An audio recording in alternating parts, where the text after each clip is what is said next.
পাশাপাশি আমরা যারা আছি, যারা নামাজ পড়ি, মসজিদে আসি অথবা নামাজ পড়ি না, মুসলমান দাবি করছি, আমরা এই তিন শ্রেণীর কোন শ্রেণীর মধ্যে পড়ি? আমরা কি মুমিন, নাকি মুনাফিক, নাকি কাফের? নিজেকেও আজকে আমরা যাচাই করতে পারবো। পাশাপাশি যাচাই করতে পারবো আমার পাশে যে লোকটা বসে, যার সাথে আমি লেনদেন করি, যার সাথে আমি উঠা বসা করি, সেও কি মুমিন না মুনাফিক না কাফের। আমরা আজকের আলোচনা থেকে আমরা এটাকে মূল্যায়ন করতে পারবো ইনশাআল্লাহ। আল্লাহ তাআলা ইবাদত করার জন্য তিনি শুধু মুমিনদেরকে আহ্বান করেন নাই, মুনাফিকদেরকে আহ্বান করেন নাই, শুধুমাত্র কাফেরদেরকে আহ্বান করেন নাই, বরং মুনাফিক, মুমিন, কাফের এই তিনটার সমন্বয় হচ্ছে মানব জাতি। আল্লাহ তাআলা মানুষ জাতিকেই তার ইবাদত করার জন্য আহ্বান জানিয়েছেন। কোরআন কারীমের বেশ কয়েকটি জায়গায় আল্লাহ তাআলা এই আহ্বান জানিয়েছেন। বিশেষ করে সূরাতুল বাকারার সূচনাতেই আল্লাহ তাআলা স্পষ্ট করে আহ্বান করছেন। আল্লাহ তাআলা ঘোষণা করছেন, ইয়া আইয়ুহান নাসু উবুদু রাব্বাকুমুল্লাযী খালাকাকুম ওয়াল্লাযীনা মিন ক্বাবলিকুম লাআল্লাকুম তাত্তাকুন।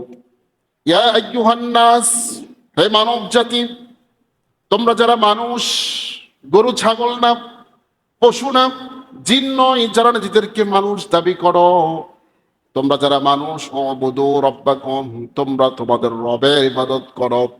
আল্লাহ তাআলা এখানে মানুষকে আহ্বান করেছেন।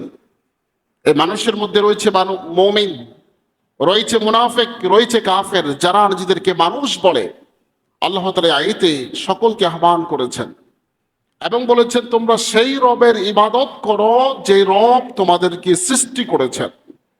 এবং তোমাদের পূর্বপুরুষ, এই পৃথিবীতে কত মানুষ এসে গেছে, ইতিহাস খুললে আমরা দেখতে পাই কত হাজার কোটি মানুষ এই পৃথিবী থেকে বিগত হয়েছেন, তাদেরকেও তোমার রব সৃষ্টি করেছেন।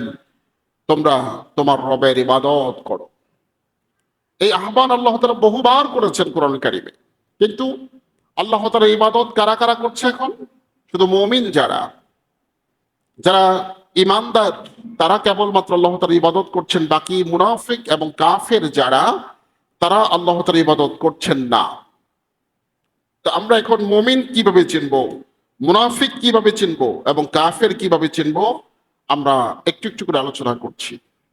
বন্ধুরা আমার, মুমিনদের অনেকগুলো পরিচয় আছে, আমরা এটা দ্বিতীয় ধাপে বলবো। যারা মুমিন, যারা ঈমান এনেছে বেশ কয়েকটি বিষয়ের উপর, তারা হচ্ছে ঈমানদার। আর যারা এগুলো মানে না, তারা হচ্ছে কাফের। ঈমানদার এবং কাফের স্পষ্ট বোঝা যায়। কাফের এবং মুমিন এটা স্পষ্ট, এটা সহজে বোঝা যায়। মুমিনরা নামাজ পড়ে, মুমিনরা আল্লাহ তাআলার বিধিবিধানগুলো মেনে চলে, মুমিনরা মসজিদে আসে, মুমিনরা ঈদের আনন্দ উদযাপন করে। মুমিনদের আচরণে বেশ কিছু জিনিসই বোঝা যায় তারা মুমিন, মুসলমান। মুখে দাড়ি রাখে, মাথায় টুপি পরে, তারা কোরআন পড়ে, কোরআন শেখে। আবার যারা কাফের, এরা মসজিদে কখনো আসে না, এরা বিভিন্ন ধর্মের সাথে সম্পৃক্ত, হিন্দু, কেউ বৌদ্ধ, কেউ বা খ্রিস্টান, বিভিন্ন মূর্তি পূজা যারা করে, সেটাও স্পষ্ট আমরা বুঝতে পারি এরা মুমিন, এরা কাফের। কি বলেন ঠিক এরা? কথা বলেন না? আমরা খুব সহজেই বুঝতে পারি কে মুমিন কে কাফের। কিন্তু এই দুটা দলের ভিতরে মাঝখানে আরেকটা দল আছে, যাদেরকে খুব সহজেই ইজিলি আইডেন্টিফাই করা যায় না, যাদেরকে খুব সহজে মূল্যায়ন করা যায় না। এই মানুষগুলো হলো মুনাফিক। এই মানুষগুলো কি? মুনাফিক। আমরা প্রথমেই মুনাফিকদের কিছু আলোচনা শুনবো কোরআন সুন্নাহর আলোকে। বন্ধুরা আমার, আপনাদেরকে আমি আরো সহজে বলতে চাই, কোরআন কারীমের মোট সূরা আছে 114টি সূরা। কোরআনে সূরা আছে কয়টা? সবাই বলেন কয়টা? সবাই কিন্তু বলেন নাই, সবাইকে বলতে হবে। সূরা আছে কয়টা? 114টা। এই 114টার আলোচ্য বিষয়, আলোচনা কিন্তু তিনটা ভাগে ভাগ করা: মুমিন, মুনাফিক, কাফের। তাদের কার্যক্রম, তাদের আলামত, তাদের পরিণতি, পরকালীন তাদের শাস্তি, এইগুলো নিয়ে মূলত আলোচনা।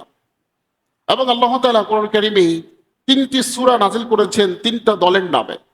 কোরআন কারীমে সূরা আছে সূরাতুল মুমিনুন, মুমিনদের নামে সূরা। সূরা আছে মুনাফিকুন, মুনাফিকদের নামে সূরা। আবার সূরা আছে কাফিরুন, কাফেরদের নামে সূরা। তিনটি সম্প্রদায়ের, তিনটি দলের নামে তিনটি সূরা আল্লাহ তাআলা নাযিল করেছেন এবং সেখানে বিস্তারিত আলোচনা করেছেন। আবার আসুন, মুনাফিক কারা? মান হুমুল মুনাফিকুন। মুনাফিক হচ্ছে মহানবী সাল্লাল্লাহু আলাইহি ওয়াসাল্লাম যখন হিজরত করে মদিনায় গিয়েছেন, তখন একদল মানুষ তারা কাফেরদের সাথেও মিশে, মুসলমানদের সাথেও মিশে, কাফেরদের সাথে মিশে মুসলমানদের গোপন যে তথ্য, উপাত্ত, সূত্র, মুসলমানদের ভবিষ্যৎ প্ল্যান, এগুলো সব কাফেরদের কাছে বলে বেড়ায়। যারা মুসলমানদের সাথে মিশে মুসলমানদের তথ্য নিয়ে মুসলমানদের ক্ষতি করে, এরা হচ্ছে মুনাফিক।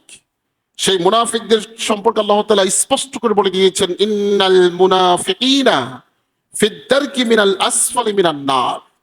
নিশ্চয়ই মুনাফিকদের পরিণতি, তাদের ঠিকানা হবে জাহান্নামের একেবারেই তলদেশে। যেই জায়গায় কাফেরদেরকেও পাঠানো হবে না, যে শাস্তি আল্লাহ তাআলা কাফেরদেরকেও দিবেন না, সে শাস্তি দিবেন কাদেরকে? মুনাফিকদেরকে। কারণ একজন মুনাফিক সেই কাফের থেকেও ভয়ঙ্কর। একজন মুনাফিক সেই কাফের থেকেও ভয়ঙ্কর। যেমন দেখেন, একজন কাফের সে সরাসরি মুসলমানদের উপর আঘাত করবে না, কারণ সে মুসলমানদের দুর্বল জায়গা জানে না।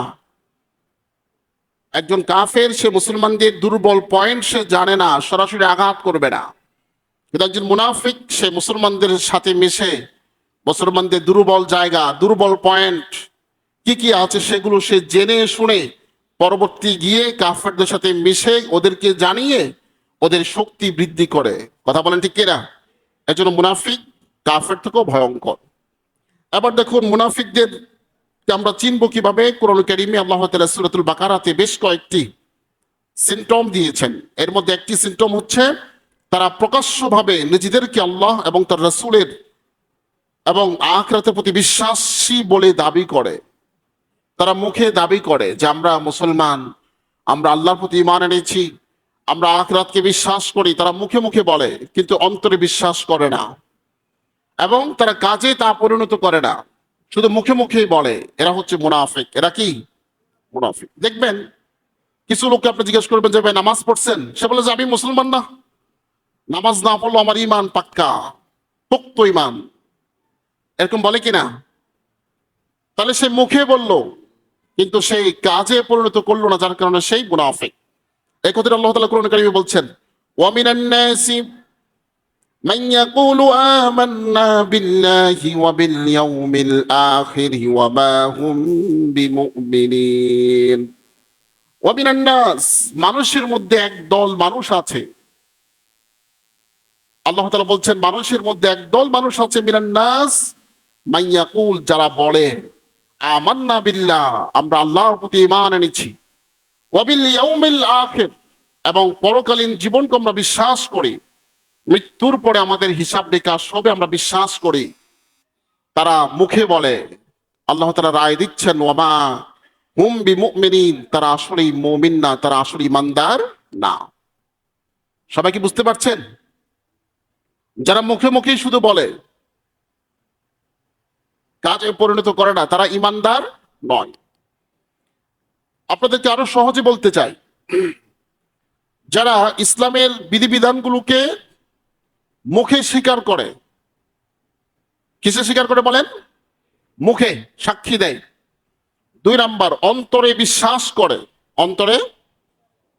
3 নাম্বার, কাজে পরিণত করে। কটা কাজ হলো? মুখে, অন্তরে, কাজে। এই 3টি কাজ যিনি করেন তিনি ঈমানদার। তিনি কি বলেন সবাই? আর এই 3টি কাজ যারা করে না তারা কাফের। তারা কি? কাফের। আর মুনাফিক হলো যারা মুখে স্বীকার করে, মুখে খুব বলে কিন্তু অন্তরে বিশ্বাস করে না, আবার কাজেও পরিণত করে না। এরা হচ্ছে মুনাফিক। এরা কি? মুনাফিক। আল্লাহ তাআলা এই আয়াতে স্পষ্ট করে দিয়েছেন এই কথাটি। 2 নাম্বার হচ্ছে, তারা মনে করে তারা আল্লাহ তার রাসূল মুমিনদেরকে প্রবঞ্চিত, ধোঁকা করছে।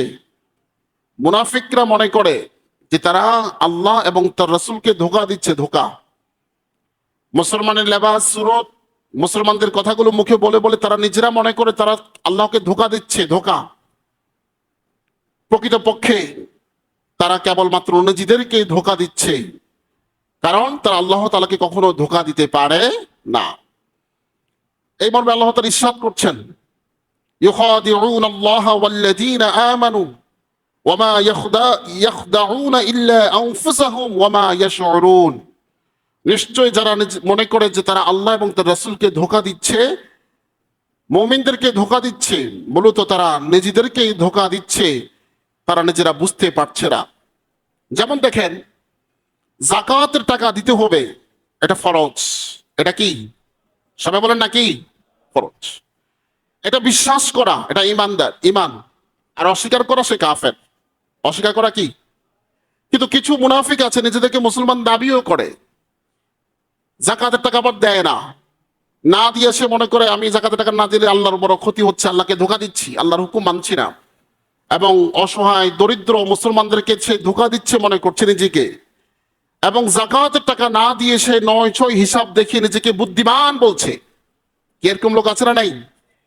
আছে না নাই? আছে না? এরা হচ্ছে মুনাফিক। এরা কি? সবাই বলেন নাকি? মুনাফিক। ইসলামের বিধিবিধানগুলো পরিপূর্ণ না মানা এবং এটাকে ৯-৬ বুঝিয়ে নিজেকে বুদ্ধিমান দাবি করা, এটা হচ্ছে মুনাফিকের চরিত্র। এটা কিসের চরিত্র? মুনাফিকের চরিত্র।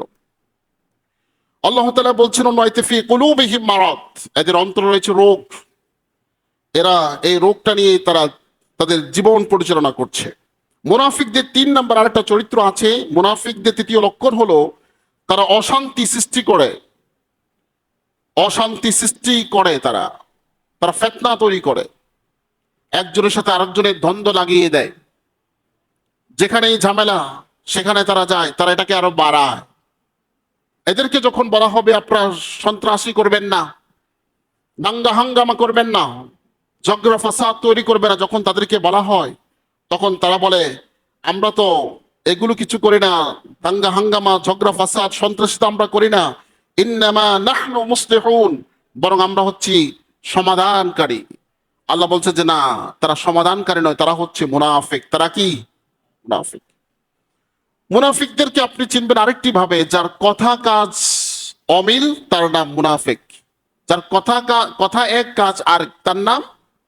যার কথা কাজে মিল নাই, যার কথা কাজে মিল নাই, সে কি? বলেন না, সে কি? মুনাফিক। মুনাফিকদের আরেকটি লক্ষণ, তাদেরকে যখন বলা হয় যে আপনারা যদি ইমানদার হন তাহলে মুসলমানরা যেভাবে ইমান এনেছে সেইভাবে ইমান আনেন। মুসলমানরা যেভাবে নামাজ পড়ে আপনারা সেভাবে নামাজ পড়েন। মুসলমানরা যেভাবে রোজা রাখে আপনারা সেভাবে রোজা রাখেন। মুসলমানদের পরিপূর্ণ কাজগুলো আপনারা মেনে চলেন। কোরআন সুন্নাহ যেভাবে নির্দেশনা দিয়েছে আপনারা সেইভাবে মানেন। যখন বলা হয় তখন তারা কি বলে? আমানু কামা আমানান নাস, যে আমরা কি ওইভাবে ইমান আনবো যেভাবে বোকারা ইমান এনেছে। বাংলাদেশে কিছু রাজনৈতিক ব্যক্তি, তাদেরকে যখন বলবেন যে ভাই আপনি তো নেতা, আপনারা অমুক হুজুরের মতো হন, বলে কিনা?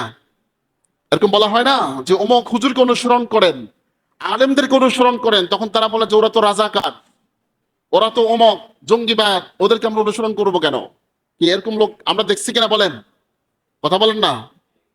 আমরা দেখেছি তারা তাহাজ্জুদ নামাজ নাকি পড়ে, শুনেছি একজন নেতা এক রাতে নাকি ৮০ রাকাত তাহাজ্জুদ নামাজ পড়ে। কি শুনেছেন না? আজকে তারা সবাই পলাতক, অপরাধী, তারা আসামি,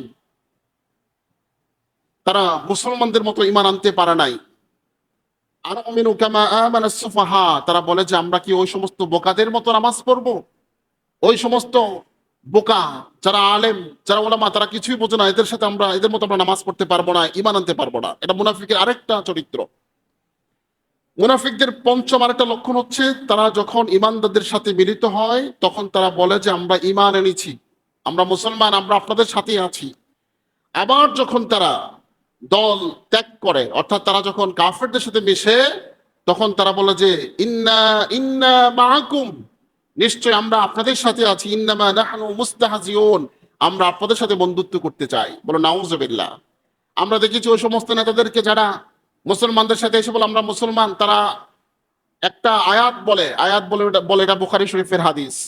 নাউজুবিল্লাহ বলেন। তারা মুসলমানদের কাছে এসে বিভিন্ন মিটিং মিছিলে তারা আয়াত এবং হাদিসগুলো তারা বলে অশুদ্ধ ভাষায়, তারা শুদ্ধ করে বলতে পারে না। তারা বলেছে ধর্ম নিয়ে বাড়াবাড়ি করবেন না, লাকুম দীনুকুম ওয়ালিয়া দীন, এটা বুখারী শরীফের হাদিস। এরকম নেতা আমরা দেখছি কিনা বলেন? দেখেছি। আবার তারা যখন হিন্দুদের দুর্গা পূজায় যায় তখন বক্তব্য দেয় যে আমরা আপনাদের সাথে আছি, এবার ফসল বেশি হয়েছে দুর্গা মা আসার কারণে। বলো নাউজুবিল্লাহ। আপনারা দেখেছেন না? কথা বলেন না কেন? এরা হচ্ছে মুনাফিকের চরিত্র। এবং এখন গিয়েছে কোথায়? সেই ঠাকুরদের কাছেই। এটা মুনাফিকদের চরিত্র। বন্ধুরা আমার, মুনাফিকদের আরেকটা চরিত্র হচ্ছে যাদের অন্তরে ঘোর অন্ধকার আচ্ছন্ন হয়ে গেছে, হেদায়েত এবং সুদোপদেশ গ্রহণ এবং তাদের জন্য অনুতাপ প্রকাশ শক্তি একেবারে হারিয়ে ফেলেছে। এরা চোখ থাকতো অন্ধ, কান থাকতো তারা বধির, মুখ থাকতো তারা বোকা। এরা হচ্ছে মুনাফিকের বেশ কয়েকটি চরিত্র। তবে মুনাফিকের স্পষ্ট আরো কয়েকটি চরিত্র আল্লাহ রাসূল হাদিসের মাঝে দিয়েছেন। আল্লাহ রাসূল বলছেন আয়াতুল মুনাফিকি সালাস, মুনাফিকের বৈশিষ্ট্য হচ্ছে তিনটি হাদিসের আলোকে। এর মধ্যে একটি হচ্ছে ইজা হাদ্দাসা কাযাবা, যেই যখন কথা বলে সে মিথ্যা বলে। কথা বলে কি বলে? মিথ্যা আশ্বাস। আমাকে যদি নির্বাচনে ক্ষমতা দেন আমি অমুক করব, এ করব, সে করব। অথবা সমাজে, রাষ্ট্রে, পরিবারে, যেখানেই যারা কথা বলার সময় মিথ্যা কথা বলে এরা মুনাফিক। এরা কি? সবাই বলেন কি? মুনাফিক। 2 নম্বর হচ্ছে ওয়াইদা ওয়াদা আখলাফা, ওয়াদা করে ওয়াদা ভঙ্গ যারা করে তারা মুনাফিক। তারা কি? ওয়াদা করছে আপনি আমারে টাকা দেন, 1 লক্ষ টাকা ধার, আমি 3 দিনের পর আপনাকে দিয়ে দেবো। ওয়াদা 3 দিন, 3 মাস, 3 বছর হয়ে গেছে, বেটার খবর নাই। জিজ্ঞেস করলে কয় আপনি টাকা দিয়ে কি করবেন? দেখেন, আপনার টাকা আপনি পাবেন, আপনাকে তার কাছে কৈফিয়ত দিতে হবে আপনি টাকা কোন কাজে লাগাবেন। ঠিক কিনা বলেন? এরপরে জিজ্ঞেস করলেই টাকা চাইলে বলে যে আমি কি মিয়া চলে যেতেছি, আপনাকে খেয়ে ফেলছি। এই যে জবান যাদের ঠিক নাই, ওয়াদা যারা বড় খেলাফ করে, এরা মুনাফিকের চরিত্রে। আর হচ্ছে ওয়াইদা ও তুমি রাখো না, যারা আমানত খেয়ানত করে, যারা আমানত, কথা বলেন, যারা আমানত খেয়ানত করে এরা মুনাফিক। আল্লাহ রাসূল আরেকটি মুনাফিকের আলামত হাদিসে বলেছেন, সেটা হচ্ছে যখন ঝগড়া করে তখন গালাগালি করে। ঝগড়া যখন করে গালাগালি যারা করে তারা মুনাফিকের বৈশিষ্ট্য বহন করছে। তবে মুনাফিক, কাফের, মুমিন চেনার জন্য আমি একটা উদাহরণ দিব। আল্লাহ রাসূল একটি হাদিসের মধ্যে এসেছে, তিনি সাহাবা ইকরামদেরকে নিয়ে বের হলেন। বের হয়ে দেখলেন যে 3টা মাথার খুলি। আল্লাহ রাসূল মাথার খুলিগুলো আনতে বললেন, রাসূলের সামনে আনা হলো। সাহাবা ইকরাম জিজ্ঞেস করে, রাসূল এই মানুষগুলো যে মারা গেল এরা কি মুমিন না মুনাফিক না কাফের ছিল, আমরা বুঝবো কিভাবে? আল্লাহ রাসূল তখন একটা পরীক্ষা করেছেন। সেই পরীক্ষাটা কি? রাসূল সাল্লাল্লাহু আলাইহি ওয়াসাল্লাম একটা মাথার মধ্যে লাঠি দিয়ে গুঁতা দিয়েছেন কানের ভিতর। এই লাঠিটা এই কান দিয়ে ঢুকে ওই কান দিয়ে বের হয়ে গেল। আল্লাহ রাসূল বললেন হাদা মুনাফিকুন, এই লোকটি ছিল জীবন্ত অবস্থায় মুনাফিক। তার কানে যত কথাই তাকে শোনানো হতো এই কান দিয়ে শুনে ওই কান দিয়ে সে বের করে দিত। নাউজুবিল্লাহ বলেন। দ্বিতীয় মাথার খুলি আনা হলো, আল্লাহ রাসূল লাঠি দিলেন। লাঠি দেওয়ার পর এটা অর্ধেক এসে থেমে গেল। আল্লাহ রাসূল বলেন হাদা মুমিনুন, এই মানুষটি ছিল মুসলমান, মুমিন। বলেন সুবহানাল্লাহ। কারণ তাকে যত কথাই দিনের কথাগুলো শোনানো হয়েছে, কোরআন সুন্নাহর কথা, সে প্রত্যেকটা জিনিস মেনে নিয়েছে এবং আমল করেছে। সুবহানাল্লাহ। তৃতীয় নাম্বার মাথার খুলে আনা হলো, এই কর্ণ করে দিচ্ছে, এটা ঢুকছে না। আল্লাহ রাসূল বলেন হাদা কাফের, এটা হচ্ছে কাফের, জীবনেও তার কানে ভালো কথা শোনানো যায় না, সে শুনতে চাইতো না। এ হচ্ছে কাফের চরিত্র। বলো নাউজুবিল্লাহ। তাহলে আমরা মুনাফিকের চরিত্র, মুনাফিকের লক্ষণ আমরা বুঝতে পারলাম এবং তাদের শাস্তি সম্পর্কে জানলাম। তাদের ঠিকানা হবে কোথায়? জাহান্নামের একেবারে তলদেশে। এবার আসলে আমরা মুমিন এবং কাফের পরিচয়টা জেনে নেব। কারা কারা মুমিন, কারা কারা কাফের। কোরআন কারীমের সূরাতুল বাকারার 285 নম্বর আয়াতে আল্লাহ তাআলা মুমিনদের সম্পর্কে কিছু কথা বলেছেন। আমানার রাসূলু বিমা উনজিলা ইলাইহি মির রাব্বিহি ওয়াল মুমিনুন কুল্লুন আমানা বিল্লাহি ওয়া মালাইকাতিহি ওয়া কুতুবিহি ওয়া রাসূলিহি। এই আয়াতে কারিমার মধ্যে আল্লাহ তাআলা বলছেন, যারা মুমিন তারা রাসূলের উপর যা কিছু নাযিল হয়েছে তার উপর ঈমান আনে। এই ঈমানটা তিন রকম, মুখে, অন্তরে, কাজে। এই তিনটা যেভাবে যে ব্যক্তি বাস্তবায়ন করবে সে মুমিন। এক নাম্বার হচ্ছে আমানা বিল্লাহ, ঈমান আনতে হবে কার উপর? সবাই বলেন, সবাই বলেন না। আমরা আসছি কার পক্ষ থেকে? এখন পৃথিবীতে আছি কার হুকুমে, কার দয়ায়, এবং চলে যাব কার কাছে? এটা বিশ্বাস করেন? এই বন্যা আমাদেরকে শিখিয়েছে, বন্যা আমাদেরকে শিখিয়ে দিয়েছে তোমার কোনো অস্তিত্ব নাই, তোমার কোনো পাওয়ার নাই। হঠাৎ করে পানি বাড়তেছে বাড়তেছে, হঠাৎ করে যে লোকগুলো জীবনেও কল্পনা করো নাই বন্যা হবে, সেই পানি এসে গেছে, পানি ঠেকানোর কোনো ব্যবস্থা তার ছিল না। তার বিশাল অট্টালিকা, বাড়িগুলো পড়ে আছে, সেগুলো নেওয়ার তার ক্ষমতা নাই। বাড়ির দলিলপত্র, ব্যবসার দলিলপত্র, জিনিসপত্র, মোবাইল, ল্যাপটপ, চার্জার, ইয়ারফোন, টাকা পয়সা, খাট পালং কিছু নিতে পেরেছিল? বলেন পেরেছিল? কিছুই পারে নাই। এখানে হুকুমটা চলেছে কার? একজন বড় লোক সেই মুহূর্তের মধ্যে অসহায় হয়ে গেছে। ঠিক কিনা বলেন? কথা বলেন। এই কথাটাই আমরা বলি ইন্না লিল্লাহি ওয়া ইন্না ইলাইহি। নিশ্চয় আমরা সবাই আল্লাহর পক্ষ থেকে আসছি, আমরা তার হুকুমেই চলি। আমার মাথা থেকে পা পর্যন্ত রক্ত, শিরা উপশিরা কার হুকুমে চলে? এবং মৃত্যুর পর যখন মরে যাব, কেউ আমাকে বাঁচায় রাখতে পারবে? যাবো কার কাছে? সে আল্লাহর প্রতি পরিপূর্ণ ঈমান আনতে হবে এবং আল্লাহ তাআলার হুকুমগুলোকে পরিপূর্ণ মানতে হবে। এটা ঈমানদারের লক্ষণ। ওয়া মালাইকাতিহি, আল্লাহর সকল ফেরেশতাদের প্রতি বিশ্বাস রাখতে হবে। ফেরেশতা আছে না নাই? বিশ্বাস করেন? বিশ্বাস করেন? বর্তমান ইন্টারন্যাশনাল এডুকেশন হচ্ছে, যা কিছু চোখে দেখা যায় না, যুক্তি পরীক্ষা নিরীক্ষা যা প্রমাণিত হয় না তা জ্ঞান নয়, তা বিশ্বাস করা যাবে না। এটা পশ্চিমা বিশ্বের জ্ঞান, এটা সেকুলারিজমের আকীদা। আমাদের বাংলাদেশেও চলছে এমন তথ্য। তাহলে আপনি বলেন তো, আল্লাহ এটাকে পরীক্ষাগারে পরীক্ষা নিরীক্ষা যাচাই বাছাই করার পরে কোনো রেজাল্ট আসবে? আসবে। তাই কি আমরা বিশ্বাস করব না?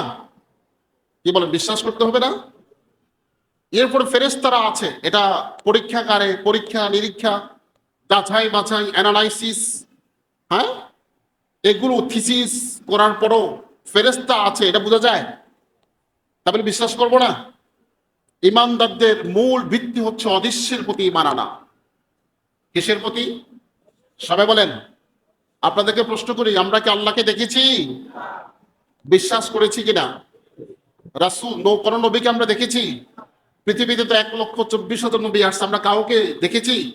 কোন সাহাবীদেরকে দেখেছি? বিশ্বাস করি কিনা? ফেরেশতাদেরকে দেখেছি আমরা? বিশ্বাস করি। হ্যাঁ, দেখেন, আমরা বাতাস কিন্তু দেখি না, বাতাসকে বিশ্বাস করি কিনা? তারপরে একটা ঘুষি মারলে ব্যথা হচ্ছে, প্রচন্ড ব্যথা, এই ব্যথাকে আমরা দেখি কিন্তু বিশ্বাস করি তো, এবং অনুভবও করি। তাহলে আমাদের ইমানদারদের মূল বিশ্বাস হচ্ছে অদৃশ্য। আমরা গোপন বিষয়ের উপর বিশ্বাস রেখেছি। তাহলে একজন ইমানদারের প্রথম কাজ আল্লাহর প্রতি বিশ্বাস, 2 নম্বর ফেরেশতাদের প্রতি বিশ্বাস, 3 নম্বর আসমানি কিতাবের প্রতি বিশ্বাস, 4 নম্বর তার সকল রাসূলদের প্রতি বিশ্বাস। লা নুফাররিকু বাইনা আহাদিন মির রুসুলি ওয়া ক্বালু সামি'না ওয়া আতা'না গুফরানাকা রাব্বানা ওয়া ইলাইকাল মাসীর। আমরা রাসূলদের প্রতি বিশ্বাস, কিতাব, ফেরেশতা, এবং আমরা তার রাসূলদের মধ্যে কোনো পার্থক্য করি না। আমরা সবগুলোর প্রতি ঈমান আনলাম এবং বললাম সামি'না, যা শুনেছি, ওয়া আতা'না, মেনে নিলাম। যা শুনলাম সব কি করলাম? মেনে নিলাম। এই যে বিশ্বাসগুলো যিনি করেন তিনি ইমানদার, যিনি করেন না তিনি কাফের। সহজ হিসাব। মাঝখানে মুনাফিকের আলোচনা তো করলাম। এখন এই বিশ্বাস যারা করেন তারা কি? ইমানদার। যারা করেন না তারা কি? কাফের। সূরাতুল মুমিনুনের মধ্যে আল্লাহ তাআলা মুমিনদের 7টা গুণের কথা বলেছেন। কয়টা গুণ? সবাই বলেন কয়টা? এখন দেখেন মিলাবেন, আমরা নিজেদের সাথে মিলাবো এই 7টা গুণ আমাদের ভিতরে আছে কিনা। যদি থাকে আমরা ইমানদার, আর যদি না থাকে আমরা ইমানদার নয়। 1 নম্বর, নামাজ। নামাজের মধ্যে খুজু, আল্লাহ তাআলাকে ভয় করে নামাজ পড়া, বিনয়ের সাথে নামাজ পড়া। নামাজ পড়লে যে জান্নাতে যাবে এটা ভুল কথা। সব নামাজই যে জান্নাতে যাবে এটা ভুল। অনেক নামাজের নামাজ তাকে জাহান্নামে নিয়ে যাবে। এটা আমারও কথা না, এটা আল্লাহ কোরআনে বলে দিয়েছেন। ফাওয়াইলুল লিল মুসাল্লিন আল্লাযীনা হুম আন সালাতি। এটা পারেন সবাই? পারেন? অর্থ কি? ওই সমস্ত নামাজদের জন্য দুর্ভোগ, ধ্বংস, যারা নামাজের মধ্যে খেল তামাশা করে, নামাজে কি পড়ছে জানে না, কি বলছে বোঝে না, এমন নামাজীদের জন্য দুর্ভোগ। তাহলে মুমিনদের একটা গুণ হচ্ছে তারা নামাজের মধ্যে বিনম্র, খুজু, ভীত, সন্তুষ্ট হয়ে আন্তরিকতা দিয়ে, মন দিয়ে, প্রাণ দিয়ে উজাড় করে সে নামাজটা পড়বে। 1 নম্বর গুণ। এখন আমরা এখানে যারা আছি সবাই কি আমরা এই কাজটা করি? আমাদের নামাজ ঠিক আছে? আজকের ফজর নামাজ পড়ছি আমরা সবাই? পড়ছি? হাসরের মাঝে কিন্তু জিজ্ঞেস করবে, তখন বাঁচার উপায় নাই। আজকে যদি জিজ্ঞেস করি এখান থেকে বাঁচার উপায় আছে, আছে কিনা? কথা বলেন, আছে কিনা? আছে। 1 নম্বর হচ্ছে নামাজ পড়তে হবে। 2 নম্বর হচ্ছে ওয়াল্লাযীনা হুম আনিল লাগওয়ি মুরিদুন। একজন মুমিন অনর্থক কোনো কথা সে মুখে বলবে না, অনর্থক কোনো কাজ সেই করবে না। যেই কথাটা তার বলা দরকার নাই সেই কথা সে কখনো বলবে না। যে কাজটা তার করা দরকার না সেই কাজটা সে করবে না, তার নাম মুমিন। এখন আমরা কি সবাই ঠিক আছে তো এই জায়গায়? দেখেন তো আমরা সারাদিন যে কথাগুলো বলি প্রত্যেকটা কথা কি দরকারি কথা? 100টা কথা যদি বলি এর মধ্যে 90টা দরকারি, অপ্রয়োজন। 10টা কথা আমরা দরকারি বলি না। যতগুলো কাজ আমরা সারাদিনে করি 90টা কাজ অপ্রয়োজনীয় কাজ, 10টা কাজ প্রয়োজনীয়। আমরা তো করলাম, আমরা মুমিন হতে পারলাম না। 3 নম্বর, যাকাত দেওয়া। সম্পদের যাকাতগুলো পরিপূর্ণ সুষ্ঠু বন্টন করে দিয়ে দেওয়া। 4 নম্বর হচ্ছে নিজের লজ্জাস্থানকে সংযত রাখা, নিজের সম্ভ্রমকে রক্ষা করা।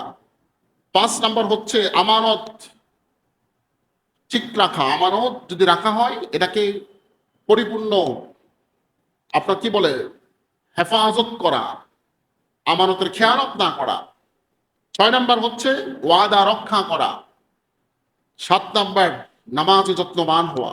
এগুলো হচ্ছে মুমিনদের বৈশিষ্ট্য। এগুলো যারা করে না তারা হচ্ছে কাফের। তারা কি? কাফের। এবার আসেন কাফেরদের আরো কিছু নিদর্শন আছে। কাফেরদের বিশ্বাস হচ্ছে ভীতি প্রদর্শনে ভীত না হওয়া। যারা কাফের এদেরকে আপনি যতই বুঝাবেন, আপনি একজন হিন্দুকে যাই বুঝান যে আপনি যদি ইমান না আনেন আপনি মারা যাবেন, জাহান্নামে যাবেন, আপনার অনেক ক্ষতি হয়ে যাবে, আপনি জীবনেও শান্তি পাবেন না, ভীতি যত আপনাদেরকে দিবেন তারা ইমান আনবে না। আমি যখন সেলুনে চুল কাটতে যাই, বেচারা হিন্দু, এই চুল কাটার যে সময়টা আমি তার সাথে ইমানের দাওয়াত তাকে দিই, তাকে বুঝাই। সর্বশেষে আমাকে বলে যে হুজুর আমি আসলে আমার ধর্ম ত্যাগ করতে পারবো না, সরি। এই কথাটা আল্লাহ তাআলা কোরআনে বলে দিয়েছেন, সাওয়াউন আলাইহিম আআনযারতাহুম আম লাম তুনযিরুহুম লা ইউমিনুন। হে রাসূল, আপনি কাফেরদেরকে কালিমার দাওয়াত দেন আর না দেন, এটা তো সমান, তারা ঈমান আনবে না। আপনাদেরকে বুঝালেও ঈমান আনবে না, না বুঝালেও তারা ঈমান আনবে না। 3 নম্বর, মূর্তি পূজা করা। যারা মূর্তি পূজা করে তারা কাফের। তারা কি? এই মূর্তি পূজার সাথে কিছু ভণ্ড পীরের মাজার পূজা করা হয়, মাজারে সেজদা করা হয়, হয় কিনা বলেন? মাজার সেজদা হবে না, মাজার হবে জিয়ারত। মাজার হবে কি? আপনি মাজারে যে লোকটা শুয়ে আছে তার জন্য কিছু দোয়া কালাম পড়ে হাত তুলে দোয়া করে তার রুহে পাঠাই দেন, তাকে সেজদা করা যাবে না। যে মাজারে যে সেজদা করেছে, যে পীরের পায়ে সেজদা করেছে সে কাফের হয়ে যাবে। মূর্তি পূজার মতো সমান অপরাধ, ঠিক কিনা বলেন? তারপরে হচ্ছে সূর্যের পূজারী, তারকা পূজারী, অগ্নি পূজক, আল্লাহর সাথে শিরিককারী, আল্লাহর আইন অনুযায়ী শাসন না করা। যারা আল্লাহ তাআলার বিধিবিধানগুলোকে অস্বীকার করে সে কাফের।